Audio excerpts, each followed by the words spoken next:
கர்த்தருடைய பரிசுத்த நாமத்திற்கு ஸ்தோத்திரம் உண்டாவதாக. இந்த ஜீவ வார்த்தை நிகழ்ச்சியை கேட்டுக்கொண்டிருக்கும் அனைவரையும் கர்த்தருடைய பரிசுத்த நாமத்தினால் வாழ்த்துகிறேன், ஆசீர்வதிக்கிறேன். இன்றைய தின தியானத்திற்கு தேவன் கொடுத்த வேத பகுதி அது சங்கீத புஸ்தகம். அதில் 33ஆம் சங்கீதம், அதில் 21ஆம் வசனம். சங்கீதம் 33:21. அவருடைய பரிசுத்த நாமத்தை நாம் நம்பியிருக்கிறபடியால் நம்முடைய இருதயம் அவருக்குள் களி கூறும். இன்றைய தினம் இதை கேட்டுக்கொண்டிருக்கும் தேவ பிள்ளைகளே, அவருக்குள் களி கூறுவதற்காக கர்த்தர் உங்களை அழைக்கிறார். அவருக்குள் களி கூறுவதுன்னா என்ன? அவருக்குள் மகிழ்ச்சியா இருப்பது. அவருக்குள் மகிழ்ச்சியா இருப்பதுன்னா என்ன? நீங்க அவருக்குள்ள இருப்பது, அவர் உங்களுக்குள் இருப்பது. அப்ப இரண்டு பக்கமும் ஒன்றாக இருக்கும்போது மகிழ்ச்சி உண்டாகும். இல்லை நீங்க அவரை விட்டு தள்ளி தள்ளி போக போக பிரச்சனைகள் தான், சண்டைகள் தான், மனஸ்தாபங்கள் தான். அப்ப நம்ம அவருக்குள்ள இருக்க வேண்டும். அதற்காகத்தான் இந்த சங்கீதம் நமக்கு சொல்கிறது. அவரை நம்பி இருக்கிறபடியினால். அதான் பாருங்க, அவருடைய பரிசுத்த நாமத்தை நாம் நம்பி இருக்கிறபடியினால். அப்ப நம்ம நம்பி இருக்கிறபடியால், அப்ப நம்ம அவர் நம்பிக்கையை வைத்திருக்கிறோம். அதான் உண்மை. நம்பி இருக்கிறபடியால் அவர் மேல் நம்பிக்கை வைத்திருக்கிறோம். அப்படி நம்பிக்கை வைத்திருக்கும் போது என்ன ஆகுமா? நம்முடைய இருதயம் அவருக்குள் களி கூறும். அப்ப அந்த மகிழ்ச்சி எங்கிருந்து வரும்னா உங்களால் கிடையாது. உங்களால் வர்ற மகிழ்ச்சி எல்லாம் உலகத்தில் உண்டாகிற மகிழ்ச்சி. அது நிரந்தரமான மகிழ்ச்சி கிடையாது. கர்த்தர் கொடுக்கும் மகிழ்ச்சி, மன மகிழ்ச்சி, கர்த்தர் கொடுக்கும் மன அமைதி. அதுல இருந்தோம்னா இதில் சொல்லப்படுகிறது போல அவருக்குள் நம்ம களி கூறுவோம். மகிழ்ந்து களி கூறுவதற்காக நம்ம அழைக்கப்பட்டு இருக்கிறோம். அப்ப என்ன பண்ணணும்னா, நம்ம தேவனை தேடிக்கொண்டே இருக்கிறவர்களாக காணப்பட வேண்டும். எல்லா நேரத்திலும் தேவனை தேடிக்கொண்டே இருக்கிறவர்களாக காணப்பட வேண்டும். நிறைய நேரங்கள் நான் அடிக்கடி சொல்ற மாதிரி, காலையில தேவனை தேடுகிறோம், நைட்டு தேவனை தேடுகிறோம். இடைப்பட்ட நேரத்துல நம்ம அவரை மறந்து விடுகிறோம். முழு உதயத்திலும் முழு ஆத்மாவோடும் அவரை தேடி கண்டடைவதற்காக கர்த்தர் நம்மளை அழைத்து கொண்டிருக்கிறார். கர்த்தர் நம்ம பக்கத்திலே இருக்கிறார். அதுல எந்த ஒரு மாற்று கருத்தும் கிடையாது. ஆனா தேட வேண்டும் தேவனை, முழு இதயத்தோடு தேவனை தேட வேண்டும். ஆண்டவரே, நீர் எங்களுக்குள் இருப்பதை, நீர் என்னுடன் இருப்பதை நான் உணர வேண்டும் ஆண்டவரே. தேவனை நோக்கி நம்ம விண்ணப்பம் செய்யும் போது தேவன் வெளிப்படுவார். தேவன் வெளிப்படும் போது என்ன ஆகும்? அவருக்குள் மகிழ்ந்து களி கூறுவோம். நம்மளுடைய மகிழ்ச்சி கர்த்தருக்குள் தான் இருக்கிறது. உலகத்துல மகிழ்ச்சி உண்டு இல்லைன்னு இல்லை. ஆனா அதெல்லாம் நிரந்தரமானது கிடையாது.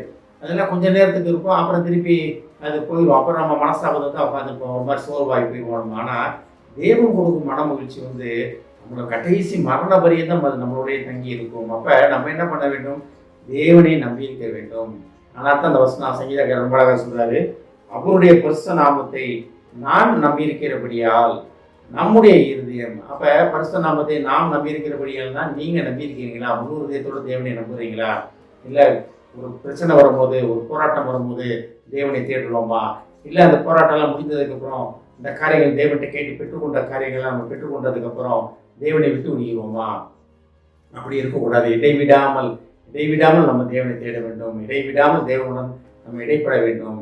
அப்படி இடைப்படும் பொழுது அவர் கொடுக்குற மகிழ்ச்சி நம்ம இருதயத்தை நிரப்பும். தேவன் எல்லாத்துக்கும் கொடுக்க ஆவல் உள்ளவராக இருக்கிறார். ஆனா நம்ம நிறைய நேரத்துல நம்ம விட்டு விடுகிறோம். அதை நம்ம விட்டு விடுவதனால்தான் நம்ம எடுத்து நிறைய போராட்டங்கள். அப்ப நாம் இடைவிடாமல் தேவனை தேடுவதற்காக நம்ம அழைக்கப்பட்டிருக்கிறோம்.